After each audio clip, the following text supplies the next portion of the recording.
Hey, what's up? It's Tati. Let's talk about Netflix new documentary Wrestlers. This documentary is 7 episodes, so it's broken down to 7 episodes. Each episode is about an hour long, and you talk about the current state of OVW. Yes, OVW, Ohio Valley Wrestling. You might be familiar with that promotion. They were the developmental territory for WWE in the 2000s up until 2008. Who can forget the legendary class of 2002, where we had Randy Orton, Batista, Brock Lesnar, and John Cena? They've also had a lot of more notable names throughout the years up until 2008, where WWE pretty much dropped their affiliation with OVW and ended up having FCW as their developmental territory, and then later on having NXT. Now, this documentary focuses on Al Snow, who is the co-owner and also the booker in OVW. They are struggling financially and also struggling with their viewership for their weekly live Thursday night shows and also for the pay per views as well. And with this documentary, we get a really deep dive into what it is to have a professional wrestling company. Well, at least a much lesser known company in the year 2002. So this focuses on the summer and them having a summer tour leading up to their big show, which is called The Big One, and how successful or maybe not successful they would be by the time they have that show. So before the documentary was shot, they ended up getting two new co-owners. So Al Snow is still one of the co-owners. However, they had to bring two new people in that can help financially. And we get Craig Greenberg and also Matt Jones. Now, both of these guys are just wrestling fans and they don't have no experience running a wrestling company. However, their role really is to help them financially and help out with marketing. But Matt Jones has decided that because he put some money up in this building, that he should be running things too. And that has left a sour taste in all the wrestlers' mouth. And from what I see, none of them like him. He does come off having somewhat of an attitude where it's like, hey, I'm Captain Saberho and I'm saving AOBW, so all you guys should listen to me and whatever I have to say. He does kind of come off to be like the villain here. But I do think that he's just looking for respect since he's the one who is putting his time and money into, the efforts into saving OBW. However, he is rubbing everyone off the wrong way, including me. So, a huge focus on this documentary is about some wrestlers in OVW. I guess they picked some of the more popular wrestlers to have a bit of a focus on. But out of all the wrestlers, the one that get the most focus is Hollywood Haley J. And she also has her mom, who's also a wrestler named Maria James, and her boyfriend. His name is Eric something. I can't really remember. I'm just going to be honest because other people might bullshit you. While these people are heels, well, Maria, she plays agent, and also I see her as a baby face in terms of when they're doing the show. But outside of that, these people come off to be extremely problematic and people that I would not hire to be part of my promotion. Um, we have Haley who walks around like with a chip on her shoulder, like everyone's out to get her and everyone owes her something. And this is just how she portrays herself to be in real life. So obviously there's a way that you are in a ring as a heel. That's one thing. But then the documentary also takes a look at them in their real life. And boy, I don't think they even try to make themselves look pretty at all. So I did hear that Haley is supposed to be doing some tryouts with WWE this week. If anybody over there had watched this documentary, they may not choose her, even if she is doing pretty great in the ring. Now, she does do marijuana. Which becomes a huge issue with OBW because they do not want any of their wrestlers coming in high or smoking around the building. Whatever they do on their time is their time. But once it's time for work, they want everybody coming in sober. And it seems to be like there's drugs being an issue with a lot of the wrestlers. And also, Haley and her mom, they have a lot of childhood trauma that they also use in their storylines. However, the way that they come off in real life is really, really scary. And also, Haley, she has her boyfriend. Her boyfriend has been in the business for like 15 years, I think he said. And she's only 22, by the way. And he is jealous of Haley. Him and Haley have gotten into physical altercation. I'm just gonna put it this way: domestic violence issues, and they brush it off like it's nothing.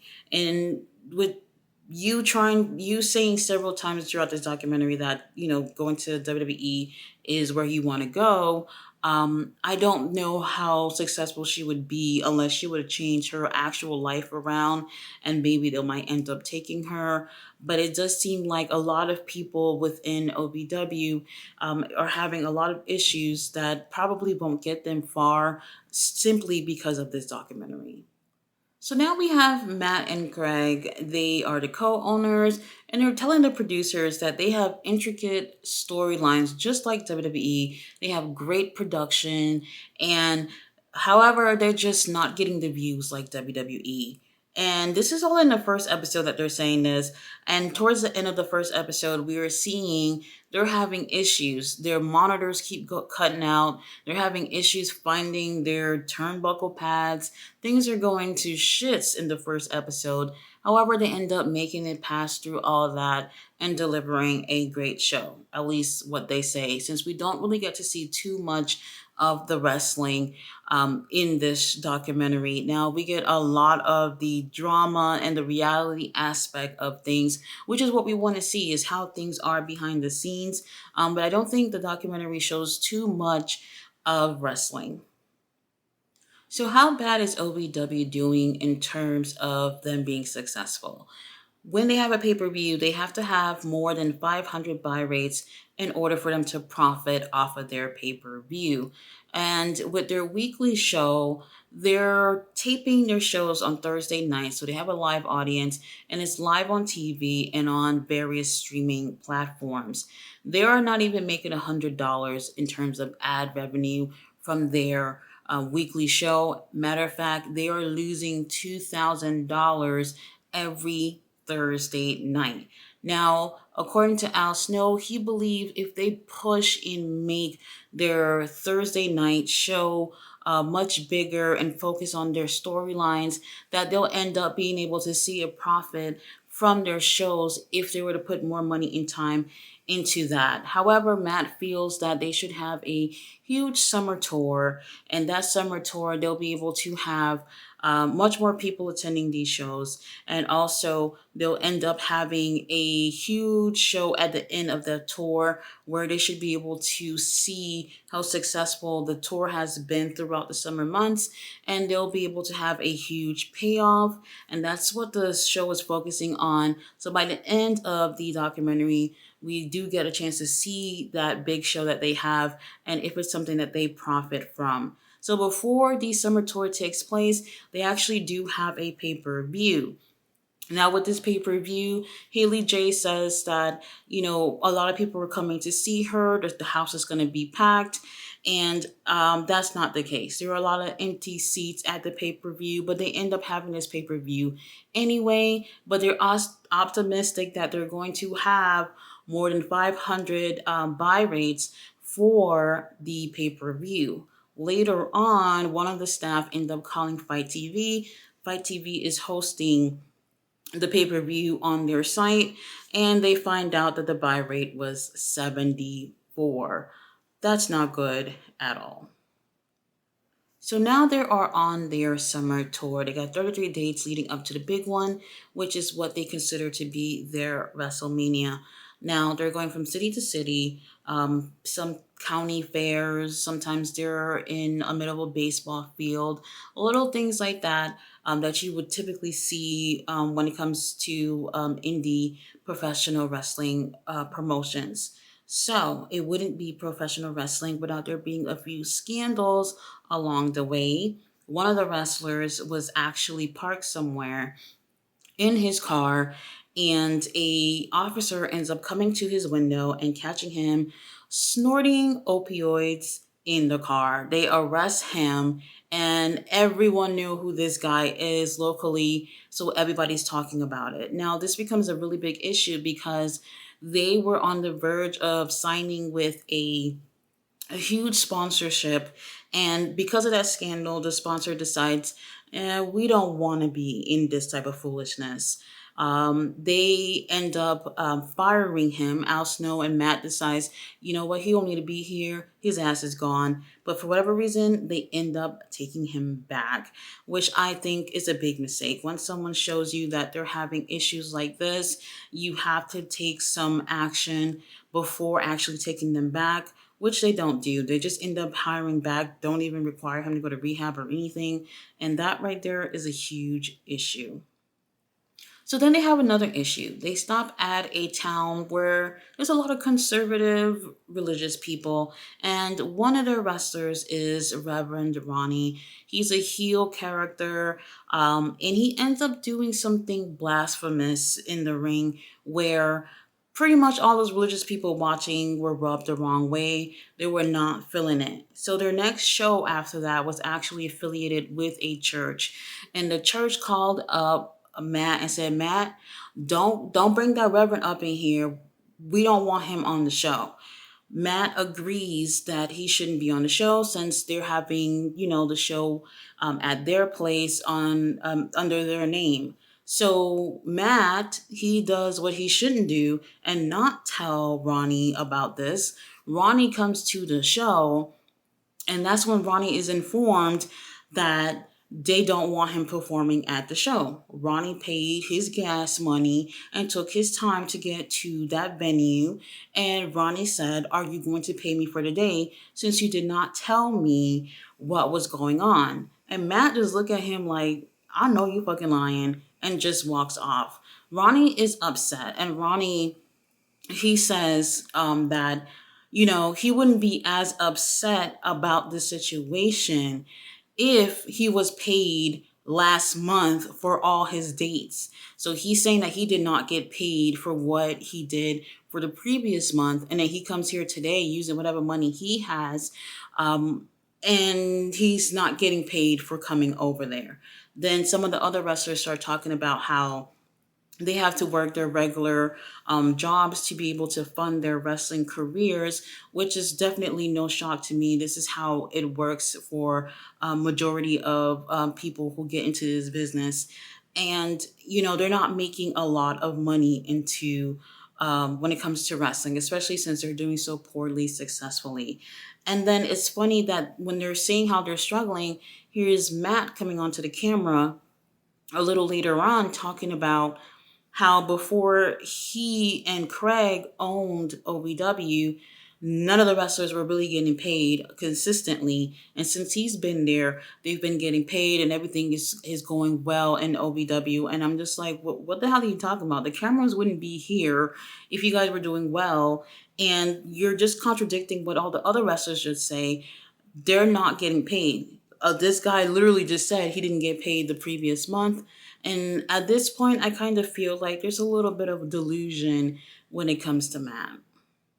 So as I stated before, pretty much all the wrestlers don't like Matt. And the OVW staff, they pretty much got to deal with whatever issues are going on between Matt and the whole fucking locker room. Now, one of the reasons why they don't like Matt, and I definitely agree with, is that Matt, he comes to the shows prior to the show. He's telling people what to do. He is coming over there in a bad mood and he's putting that all on everyone else. And then right before bell time, he's getting in his fucking car and leaving. Matt does not watch the show. He cannot be bothered to watch the damn shows. And they would respect him more if he would have actually sat his ass down and watched these shows. But every time you see them having a show, Matt is never around after that bell rings. And that is absolutely alarming to me. Like, how are you owning this company, but you're not sitting down to seeing what they're giving. The only time I saw him sitting at one of these shows was when his mama came, and that was his sales pitch. That if my old lady can come over here and watch the show, then y'all can come over here and watch the show too. So other than that, I did not see him at any of the shows. When the producers walked up to his car and asked him where he's going, he's like, "Oh, I've had enough. These type of things make me anxious. Why are you getting yourself into a wrestling company if you've had enough? If you're too anxious to be bothered to watch the shows?" Something about that I just didn't understand. So now Matt has all the higher ups in OVW in a meeting. They're all sitting down listening to Matt talking about how nobody respects him and how he had a conversation with a wrestler who was disrespectful towards him. The conversation was not recorded by the documentary, so we don't really know what happens. But the wrestler and also Matt have two different stories about what happened. And to be honest, I don't know who lying, and really it just sounds petty about what they're arguing about. But what Matt want is respect from these wrestlers. And whenever something goes wrong, he runs to Al to fix it. And it's just a mess. Now he's explaining to the higher guys in OBW about the disrespect and everything, and then he goes on and says something that kind of rubbed me the wrong way, and he says, "I won't tolerate any disrespect, especially when I'm one of the very few people over here paying the bills." And when he says that, I'm just like, why would you be saying that to everyone else in the meeting? Like, it comes off really like I'm the boss, I'm the one who's in charge, and I'm the one who is paying the bills, and he's kind of flexing about it. And that kind of made me feel bad. Like, if you were talking to the wrestlers who were disrespecting you, you want to say that, go ahead and say that. But now you're talking to Al Snow, the trainers, the agents, these guys who really have nothing to do with the issues that you're dealing with personally with some of these wrestlers. And I just hated that that happened. But I don't want to make it seem like it's just Matt that has an issue, because Al Snow, while I do believe he's trying his best with OVW, he is something about him too. It's like he's a little bit out of touch. So Matt, he calls up Tony Khan and he asks in Tony Khan for an opportunity for somebody from OVW to come over there. Now, this was filmed last year, so this is when we still had AEW Dark and Elevation. So Tony agrees to have some of their wrestlers come in and be on AEW Dark. So he's excited about that, and he has to pick five of his wrestlers from OVW to go over there.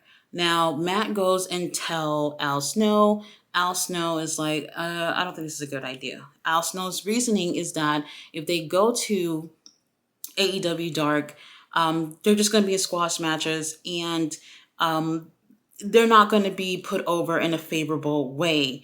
And I agree with what he's saying, because that is true. They won't put over someone from OVW over someone, they're superstars. You guys have watched Dark and Dark Elevation, so you know exactly what I'm talking about.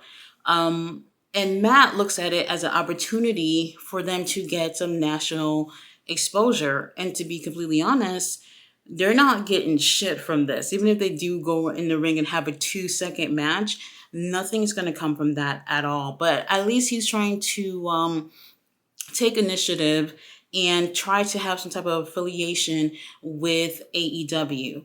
And then Al Snow says something very, very strange. Al Snow says he doesn't watch current wrestling. He doesn't know what the fuck is happening in AEW. He doesn't know what's happening in WWE, Impact, MLW, NWA.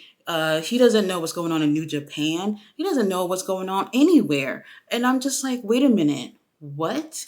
And then Matt goes on and says, I think it's weird that he doesn't watch our competition. And I'm like, bitch, competition where? You guys are not anybody's competition at this point. And I do think that it's out of touch for Al Snow to not be watching current wrestling. If you want to fix your promotion, you want people to come in, you got to see what's working in wrestling right now and what's not working with the bigger companies, and try to apply something, learning from them onto your company. And I just felt like that was a very alarming thing to say. And that could probably be the reason why they're not as successful as they should be. OVW top guy is Shira, the Indian lion. He's tall, dark, and handsome, muscular, everything you want your babyface champion to look like. And he's really popular amongst the fans. Now, he's booked to have a match with James Storm. James Storm is going to do a favor for Al Snow and OVW and help them out with this match. Now, minutes before the match, Shira finds out he's going to be dropping his title to James, and you could just see the life just leave his body when he hears that. He was not expecting that, which is understandable. So they're going into this match. The purpose of them having this match is for what he didn't know was that he was going to drop the title and James was going to get some heat for the next few weeks, and they were going to end up having a rematch at the big show at the end of the summer, and he'll end up getting his title back. But it wouldn't be professional wrestling without injuries. So during this match, Shira fucks up his shoulder, and he ends up dropping the title to James, and now he is rehabbing his shoulder. The professional who's taking a look at his injury is like, hey, it's going to take 6 weeks for this to heal, but the big one show is actually in 3 weeks. So this is a huge problem because now Al Snow and everyone else in the OVW is trying to figure out what the fuck we're going to do if we cannot have this match on the card. I'll get to that a little bit later with what they end up doing instead. So aside with that issue with Shira's injury, OVW have another issue with Haley J and her mother, Maria. They actually signed a 3-week commitment with WOW to work with them in the middle of OVW's tour. Al Snow doesn't find out about this until they already packed their bags and went over there, and they had already pretty much made a commitment with OVW, and this is a little bit fucked up because they already knew about their whole summer tour, and they're the one who came up to Al and OVW about the storyline between mother and daughter bullshit that they were doing. And while the storyline is interesting, if you leave for 3 weeks, there's nothing that they can do with you throughout the tour. So that takes away a lot of time. 3 weeks is a lot of time when it comes to professional wrestling. But they end up having their match, which was a death match. Maria, which is Haley's mom, she's known for doing death matches in the indie scenes. And this is Haley's first time doing a death match. So you get the tables, you get the thumbtacks, you get all these things that you particularly see in these type of matches. I didn't really get to see much of it. It doesn't show too much of the match in the documentary, but they did post it on YouTube, and I did take a look at some points of the match. Haley ends up winning this match. She ends up pinning her mom, and the referee actually sees her mom having her hand on the rope, and he counts to 3. Little things like that kind of just make me feel like, ref, are you doing your job? You guys know if your body part is touching the ropes during a count, the referee has to stop. Referee saw this and completely ignored it. I don't know why, whatever the situation is, but they were able to have their match during the summer tour despite having their commitment with WOW. So now it's been 7 months since Craig and Matt has joined the team, being co-owners of OVW, and now we're looking at the numbers in terms of financially, and it's not looking good. In the past 7 months that they have been co-owners of OVW, they have actually lost $180,000 fucking dollars, and I was absolutely blown away. Everybody in the room was quiet as hell, and yeah. It was insane. Now they're talking about from now on they have to focus on getting sponsorships because that's where the big chunks of money is going to come from. And they're saying that if they don't get the sponsorships that they need and the amount of money that they need to help recuperate the losses, that they're going to have to revert into stop doing the live Thursday night shows, and they will have to just dedicate a few days to tape 4 shows at a time and then air them every Thursday instead in order to help save money since they're not making money the way they should.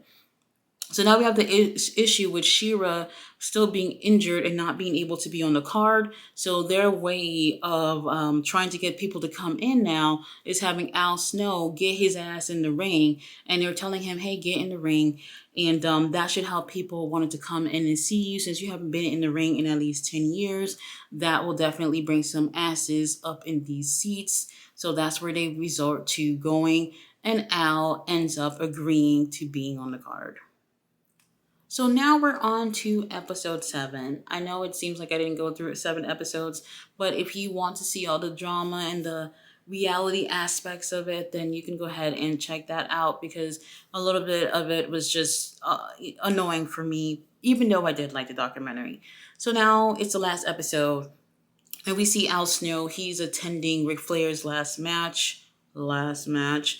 And first of all, I don't recommend watching that match. But if you want to hear my review, I did review that last year when it took place. Now, while he's watching that, he's reflecting on what his last match could be. And he says he never really thought about um, if he would even have a last match, and that he probably already had his last match.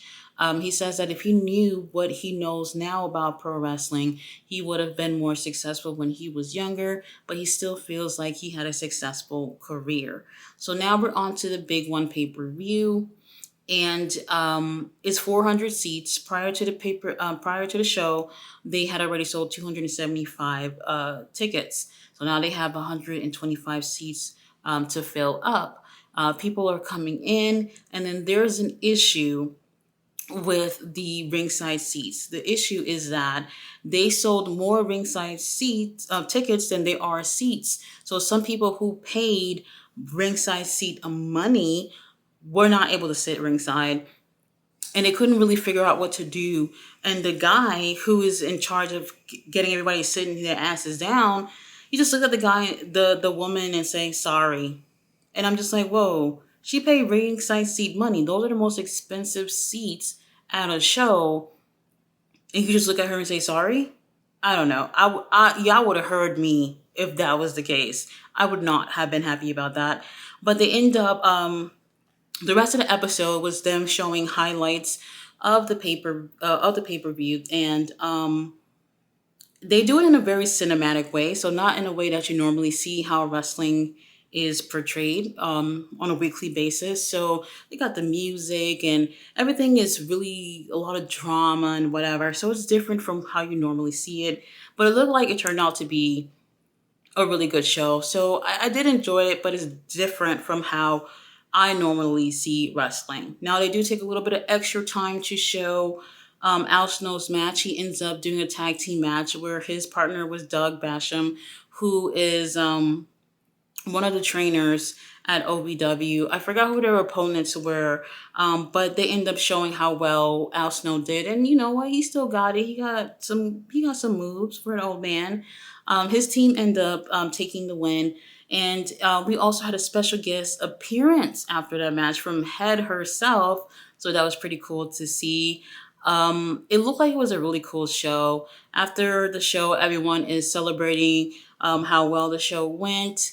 And that's pretty much how it ends. Now, they don't actually go into details about how successful the show was in terms of buy rates for pay-per-views. They didn't show if they sold out the house. They just didn't go into details because that's what the show was actually about, how well they were going to end up doing by the time they got to that show. But they give no details about what happened in terms of if the show was successful or not. So honestly, we have no idea. Now, I did enjoy this documentary. I thought it was cool. It's different. In terms of wrestling documentaries, would I recommend this? I could think of more wrestling documentaries to recommend before this. But if you want to see how wrestling is today in terms of modern times, then take a look at this. You'll be able to see what it's like to, be a wrestler at the indie level and what it takes, when you're in that part of your career. I'm really, really surprised at how certain things turn out to be. What I do think is going to be an issue here is that I've already seen some fans say that Haley J was portrayed in a really bad light by the producers. But the truth of the matter is that if you show your ass, people are going to see your ass. So exactly what she showed is exactly what the producers showed us. So I don't think that they made her say or act any type of way. She acted a certain type of way, and the show just showed it. And that could be problematic for someone who is trying to get a WWE contract. So all the best for her in her future endeavors. I hope that, she does get that. There's a lot of learning and growing that she'd have to do before she can get to that. Either way, I do think it was a good documentary. 7 hours though, you guys, if you don't mind watching. Guys, thanks so much for watching my review. I'll see you next time.